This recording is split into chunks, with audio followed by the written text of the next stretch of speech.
As a clinical psychologist, you know how important is this one-on-one treatment. Yeah. But now, in a way, you became a preacher, a superstar in a way. Well, you can do a lot more one-on-one treatment with a lecture than you think. There seems to be a lot more of an audience for psychological dialogue. There's no hard line between what's biological and what's psychological, right? Because a lot of psychological phenomena have a biological root. And one of the things that we know is that men and women also differ in temperament and interest. And more so, not only do they differ in temperament and interest, but those differences get bigger in societies that are richer and more egalitarian. And the science on that is rock solid. It's being replicated at least 10 times now in large-scale studies, most recently in Science magazine itself. Your stand regarding feminism. You say you are for equality, but not for the ideology. I'm certainly not saying that women shouldn't have as full a range of opportunities as men. I've never said anything like that. But that doesn't mean that you're going to end up with identity of outcome. You can't equate it across all possible group divisions.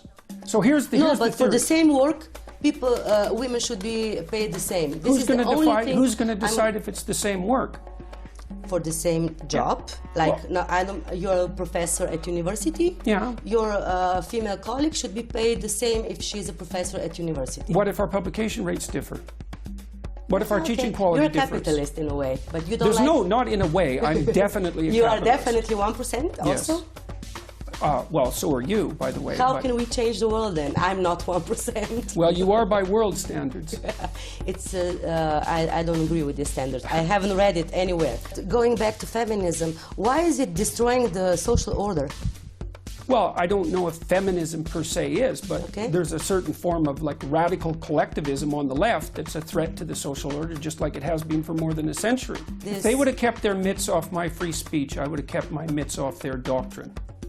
Okay. I'm not happy with people who put group identity before individual identity. We saw what happened with that in the 20th century.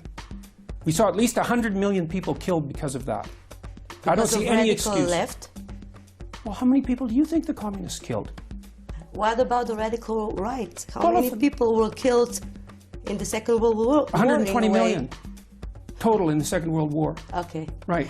So the internal repression figures are worse among the communists than among the fascists by a large proportion. But this polarization, you're contributing to it.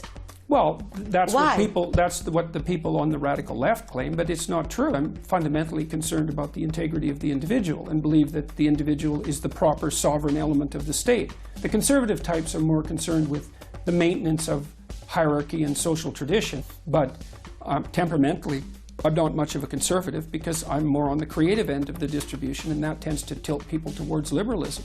You once said regarding Twitter, it makes people provocative in a way. Yeah, well, yeah. I mean, it's such a narrow bandwidth channel, Twitter, 140 characters. Like, it does seem to tilt people more towards outrageous statements.